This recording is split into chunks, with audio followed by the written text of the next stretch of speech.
L'accés al Puig de la Nau no presenta cap dificultat, perquè el jaciment es troba pròxim a vies principals de comunicació i es pot arribar fins a la porta amb qualsevol tipus de vehicle, perquè circularem per camins asfaltats que ens conduiran al peu mateix de les ruïnes. No obstant, abans d'anar-hi, com que es tracta d'una zona protegida, cal que ens posem en contacte amb el Museu de la Ciutat en el Centre Cultural del Convent de Sant Francesc. A partir del punt de trobada, situat en una terrassa, junt a les escales i la rampa d'accés, des d'aquí es pot gaudir d'una agradable vista del Pla Litoral, que comprèn des de la Serra del Montsià fins a la Serra d'Irta. S'inicia el recorregut de visita al jaciment. Al llarg del recorregut hi ha uns panells informatius que aniran explicant aspectes generals del jaciment i uns altres que donaran dades concretes sobre l'espai que està visitant en cada moment. La rampa d'accés ens conduirà directament al primer espai que visitem. Es tracta d'un edifici on les excavacions arqueològiques han aportat una sèrie d'evidències sobre la seva funcionalitat, perquè entre l'abundant material arreplegat es va localitzar un fragment ceràmic que va ser aprofitat com a paleta de pintor, així com un atuell amb òxid de ferro, que era el producte amb el qual els cibers pintaven els atuells. És per això que aquesta construcció rep el nom de la casa del pintor. S'accedeix a l'edifici per una porta amb un llindar un poc elevat que impediria que entrara l'aigua en cas d'abundant pluja. Veiem una edificació completament feta de maçoneria, amb pedres del terreny unides amb fang, encara que originàriament aquestes parets es trobarien completament cobertes amb esquerdalls de fang o amb calç. A la nostra esquerra, només entrem, veiem una escala realitzada també amb maçoneria, la qual donava accés a una planta superior construïda amb toves. Al mig de la sala, i desplaçada cap a la paret que la tancava per l'esquerra, veiem una base de pedra sobre la qual, en el seu dia descansava una columna de fusta que subjectava la jacera on descansaven les bigues que sustentava el sòl de l'estança superior.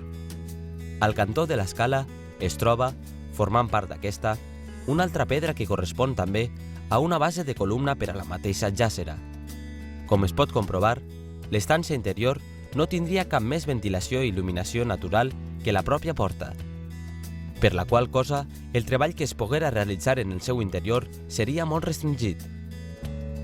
En la planta superior, en una zona més aïllada, es troba l'espai particular del propietari de la casa, on tindria els efectes domèstics i el lloc de descans.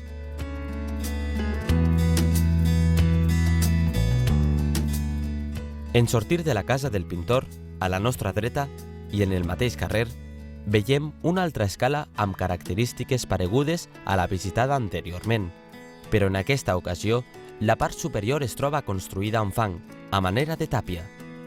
L'escala donaria accés a una estança que es localitzava en la part superior de la casa que fa cantó, una estança que seria independentment de la interior, ja que per a entrar-hi hem de girar el cantó i accedir per la porta que s'obri al mig de la façana. Una vegada dins, veiem un espai rectangular delimitat per parets de maçoneria, exceptuant la paret de davant que la separa de la casa del pintor, la qual està feta amb un sòcol de maçoneria que és el que ens ha quedat i podem veure. Tot i això, la seva construcció continuarà amb fang, emprant una tècnica pareguda a la tàpia. Possiblement d'aquest espai i el primer que hem visitat formarien una mateixa estança i en un moment donat, tot i les poques variacions arquitectòniques que experimenta el poblat durant el seu mig segle de vida, es va dividir amb aquesta paret i va quedar un edifici de 2 altures. Tanmateix, tal com hem comentat, eren independents l'una de l'altra.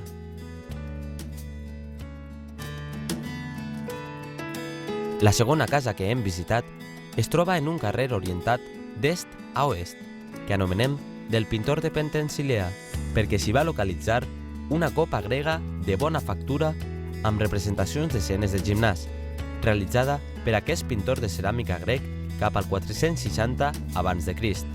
Aquesta peça és una mostra de l'important comerç que tenia el poblat amb els diferents mercats de l'antiguitat. El carrer té una longitud de 20 metres i una amplària d'1,40 metres. Com a ferm del carrer, serveix la pròpia roca natural del terreny. Els carrers, a més de ser un espai de circulació, servien com a desaigüe en els dies plujosos i també com a espai de treball.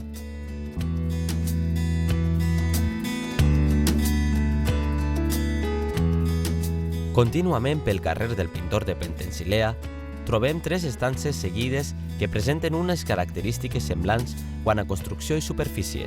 L'última d'aquestes està lleugerament reconstruïda en un dels cantons interiors, ja que va ser desconstruïda per la pedrera i fa cantó amb un altre carrer que ha desaparegut en la seva totalitat a causa també a l'extracció de pedra.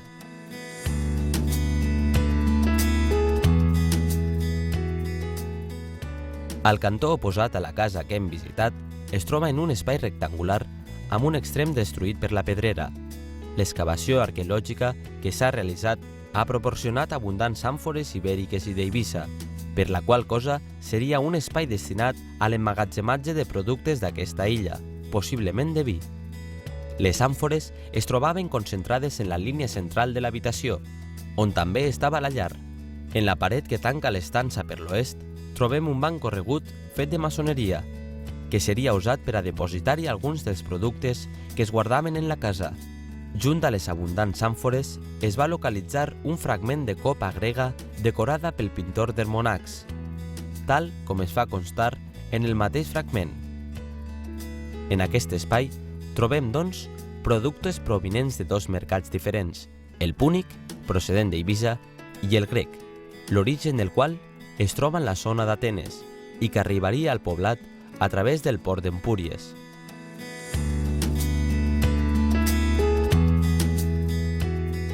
Continuem el nostre recorregut en direcció oest, a la recerca de la muralla. A poca distància de l'últim edifici visitat, trobem un entrador a mà esquerra i immediatament, de nou a mà esquerra, hi és l'entrada d'una altra construcció, on es passa després de baixar uns xicotets escalons. Es tracta d'un edifici de 3 estances comunicades entre si i a les quals es pot accedir a través d'aquesta porta o de la que recau en un altre carrer, ja que té una doble entrada. Aquesta edificació, tal com indiquen les restes localitzades durant l'excavació, tenia 2 altures, per la qual cosa la superfície ocupada podria ser el doble que l'existent avui en dia. En la primera estança i en el sòl, davant de l'entrada, veiem les restes d'una solera realitzada amb pedres que pertanyen a un forn, del qual desconeixem què produïa. Junt al forn trobem la porta que dona accés a una altra estança situada en el centre de l'edificació. Es tracta d'un espai que pràcticament no va oferir cap tipus de material en la seva excavació, per la qual cosa es desconeix quina activitat s'hi duia a terme. Davant de la porta d'entrada trobem la que ens conduirà a través d'un corredor empedrat a la tercera estança, la qual també té accés a un altre carrer. Es tracta d'un espai amb parets construïdes amb maçoneria, exceptuant la tanca per la part oest. És de suposar que tindria una funcionalitat d'emmagatzematge i producció de les necessitats diàries dels seus ocupants.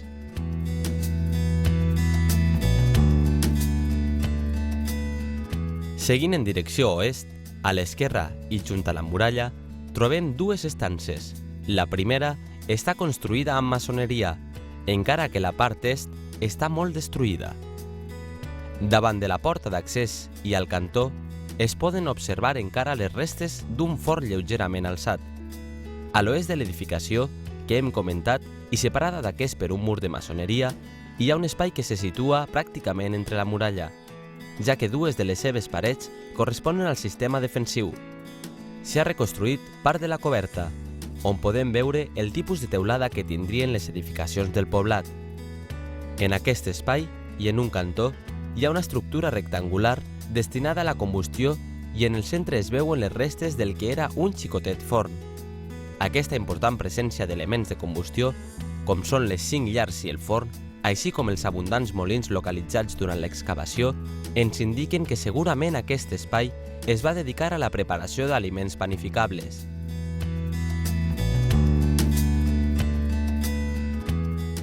Sortint de la zona de forn, pugem per l'escala de fusta que ens porta a la part superior de la muralla, on podem veure, en la part més prominent, la base d'una torre lleugerament arrodonida. Aquesta muralla de considerables dimensions envoltaria completament tot el poblat per establir una defensa difícil de franquejar. Des de la muralla tenim una visió de conjunt de tot el jaciment.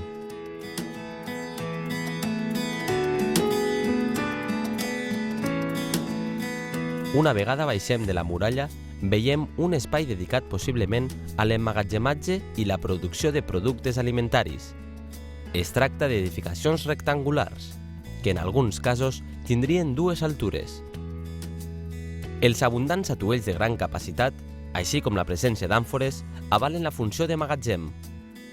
La presència d'un depòsit votiu format per una moneda d'empúries encunyada en plata, dos parells d'arracades d'or, un penjoll del mateix material i un braçalet de plata, així com ofrenes d'animals soterrats en el paviment de la casa que en alguns casos es depositen junt a restes de xiquets de bolquers, ens parlen d'uns ritus propiciatoris realitzats per a la protecció i prosperitat de les funcions que es feien en l'interior dels edificis.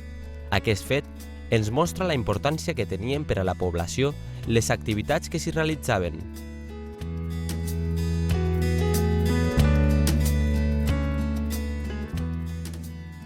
Continuant la nostra visita, ens trobem damunt d'una plaça sobre la muralla, que fa en aquest punt els 11 metres d'ample, en un espai delimitat pel llenç de la muralla i una torre interior, a la qual s'accediria per una escala exterior de què només queda l'estructura. Per la part nord, aquest espai es trobava delimitat per una torre, assenyalada per la primera línia de pedres, les úniques restes que han arribat a l'actualitat. La part est la delimitaven les edificacions del poblat. Des d'aquesta zona es podia distribuir la defensa de les muralles a qualsevol lloc, ja siguen els llenços o les torres.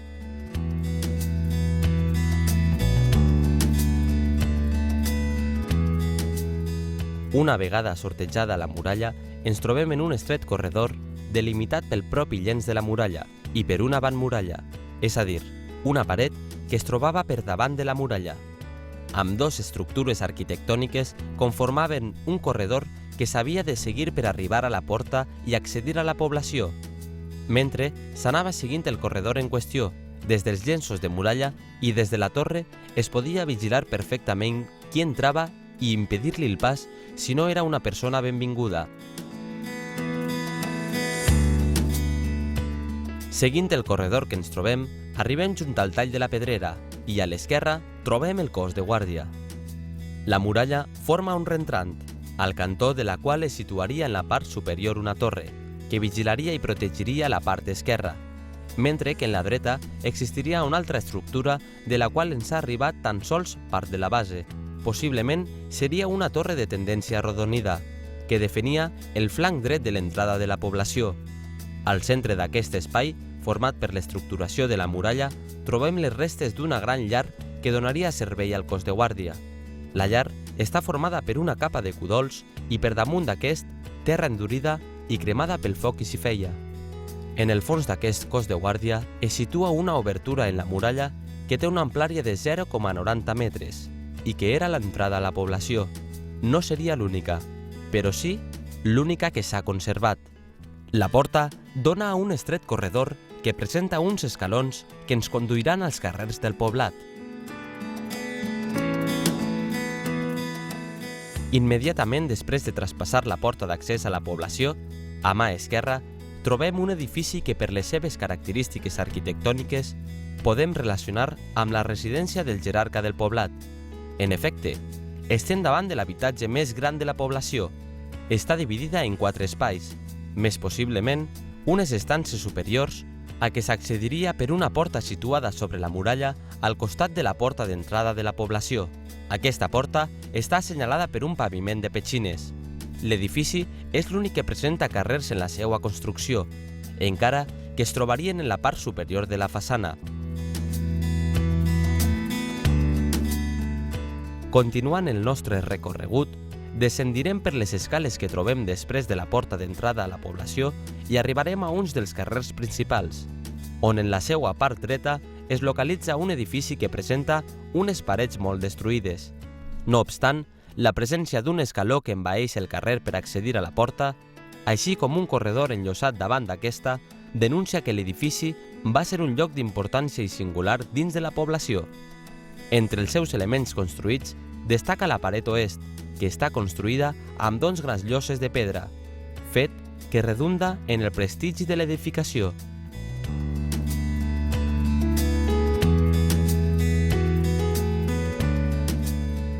Davant del temple que hem vist es troba la porta d'accés a un altre habitatge.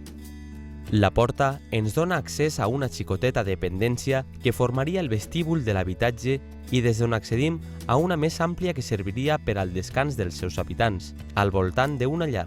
Des d'aquesta dependència arribem a una altra situada en el centre de l'illa de cases, és a dir, no dona a l'exterior. Per tant, està completament rodejada d'altres edificacions. Així, s'hi va localitzar la gran part dels atuells de l'habitatge, així com una llar en el centre, per la qual cosa es considera que va servir de magatzem de l'habitatge. A més, com que estava rodejat d'altres edificacions, no estaria exposat tan directament a les inclemències del temps, per la qual cosa podria mantindre una temperatura més estable i afavorir la conservació dels productes que es guardaven en l'interior. Continuem el recorregut de la visita i arribarem novament a les escales d'entrada al jaciment. Des d'aquest mirador podem veure el peu del Tossal, un camp d'oliveres de forma triangular junt a l'autopista.